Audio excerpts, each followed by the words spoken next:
বিশ্বকবি রবীন্দ্রনাথ ঠাকুরের ১৬৩তম জন্মজয়ন্তী উপলক্ষে বাংলা সংস্কৃতি বলয়ের পক্ষ থেকে লেখক, শিল্পী ও সাহিত্যিকদের বর্ণাঢ্য শোভাযাত্রা।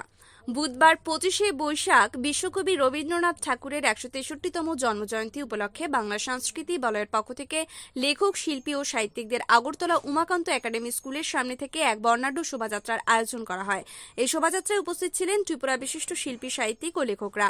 প্রসঙ্গত, বিশ্ব সাহিত্য জগতের মহীরুহ এই অসীম ক্ষমতাসম্পন্ন মহান ব্যক্তি বিশ্বকবি রবীন্দ্রনাথ ঠাকুরের আজ ১৬৩তম শুভ জন্মদিন। আজ ২৫শে বৈশাখ। প্রতি বছর আজকের দিনে এক ব্যতিক্রমী রবির কিরণ উদিত হয়, কারণ আজকের এই দিনেই জন্ম নিয়েছিলেন বাঙালি সত্তা ও সংস্কৃতির মহানায়ক রবীন্দ্রনাথ ঠাকুর। ত্রিপুরা থেকে বিক্রম কর্মকারের রিপোর্ট, এক্সটিভি বাংলা। খুবই ভালো লাগছে। এটা আমাদের প্রতি বছরই এই দিনটা এইভাবেই উদযাপিত হয়, কিন্তু এবার বাংলা সংস্কৃতি বলের উদ্যোগে যে বিশাল শোভাযাত্রা আয়োজন করা হয়েছে সেটা সত্যি আজকের দিনটাকে আমাদের কাছে আরও বেশি আনন্দের করে দিয়েছে।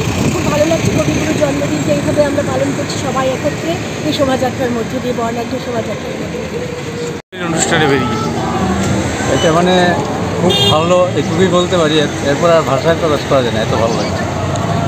এইরকম প্রভাত ফেরি আজকে যুব সমাজকে রবীন্দ্রনাথ চেতনার উদ্বুদ্ধ করতে কতটা কাছে আসবে বলে মনে করেন?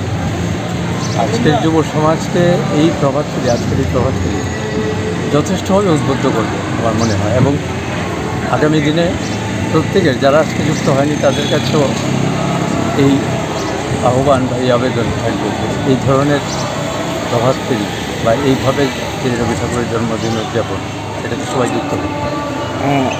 ইংরেজি বা হিন্দির দাপটে যখন বাংলা ভাষা একটু একটু করে কোণঠাসা হচ্ছে, অনেকে বাংলা বলতে চাইছেন না, সেই জায়গাতে দাঁড়িয়ে রবীন্দ্রনাথ ঠাকুরের কবিতা, গান, আবৃত্তি আগামী দিনে যদি যুব সমাজের কাছে না পৌঁছানো যায় বা বাচ্চাদের কাছে না পৌঁছানো যায়, তাহলে তারা তো বাংলা ভাষাটা সেইভাবে মাধুর্য পাবে না।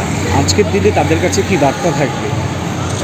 তাদের কাছে একটাই বার্তা থাকবে, সংক্ষেপে বললে আমরা, যে আজকের দিনে আমরা বাংলা সংস্কৃতিকে ভীষণভাবে আমাদের নিজেদের মধ্যে কাটতে ধরা দরকার। অন্য সংস্কৃতিকে আমরা সম্মান জানাবো, শ্রদ্ধা জানাবো, কিন্তু নিজেদের সংস্কৃতিকে বাদ দিয়ে, এবং এই ধরনের যে আমাদের শুধু রবীন্দ্রনাথ না, যে পঞ্চকবির মধ্যে আছে, প্রত্যেকের ক্ষেত্রে আমরা এইভাবে ভাবনাটা নেব।